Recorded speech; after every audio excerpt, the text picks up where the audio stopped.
आखिरी पत्थर, एक प्रेरणादायक कहानी। राजेश एक साधारण मजदूर था जो शहर में ईंटें और पत्थर ढोने का काम करता था। उसकी आमदनी बहुत कम थी, लेकिन उसके सपने बहुत बड़े थे। वह चाहता था कि उसका बेटा पढ़ लिखकर कुछ बड़ा बने, ताकि उसे वह जीवन न जीना पड़े जो राजेश जी रहा था। हर सुबह वह सूरज निकलने से पहले काम पर निकल जाता और देर रात थकामांदा घर लौटता। दिन रात मेहनत के बावजूद उसकी हालत में कोई खास सुधार नहीं होता था। एक दिन वह जिस निर्माण स्थल पर काम करता था, वहाँ एक भव्य मंदिर बन रहा था। राजेश पत्थर ढोते हुए सोचता, मैं तो बस पत्थर उठा रहा हूँ, इसका मुझसे क्या लेना देना। तभी एक दिन मंदिर का मुख्य वास्तुकार वहाँ आया। उसने देखा कि कुछ मजदूर बड़े मन से काम कर रहे हैं, जबकि कुछ लोग बस तनख्वाह के लिए काम कर रहे थे। उसने एक मजदूर से पूछा, तुम क्या कर रहे हो? मजदूर बोला, क्या दिख नहीं रहा?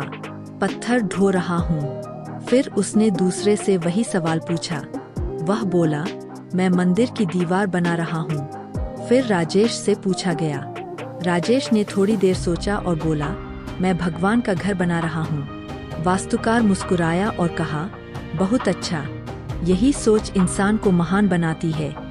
राजेश ने उस दिन के बाद अपने काम को सिर्फ मजदूरी नहीं, बल्कि एक इबादत समझ लिया। हर पत्थर को वह ऐसे रखता जैसे भगवान के चरणों में चढ़ा रहा हो। धीरे धीरे उसकी मेहनत और लगन सबकी नजरों में आने लगी। कुछ सालों बाद मंदिर बनकर तैयार हुआ। जब उद्घाटन हुआ तो पुजारी ने सभी मजदूरों को सम्मानित किया। राजेश उस भीड़ में खड़ा था, चेहरे पर गर्व और आंखों में आंसू। उसने अपने बेटे से कहा, बेटा देखो, ये वही पत्थर है जो मैं ढोता था। लोग समझते थे मैं मजदूरी कर रहा हूँ, पर मैं तो भगवान का घर बना रहा था। समय बीता, उसका बेटा इंजीनियर बन गया और एक दिन उसी जैसे मंदिरों का निर्माण कराने लगा। जब उससे पूछा गया कि उसे मेहनत और सच्चाई की प्रेरणा कहाँ से मिली, तो उसने मुस्कुराकर कहा, मेरे पिता से, जिन्होंने मुझे सिखाया कि कोई भी काम छोटा नहीं होता, बस सोच बड़ी होनी चाहिए। यह कहानी हमें सिखाती है कि काम का मूल्य उसकी प्रकृति में नहीं, बल्कि हमारी सोच में होता है। अगर हम अपने कार्य को ईमानदारी, लगन और समर्पण के साथ करते हैं, तो साधारण काम भी असाधारण बन सकता है।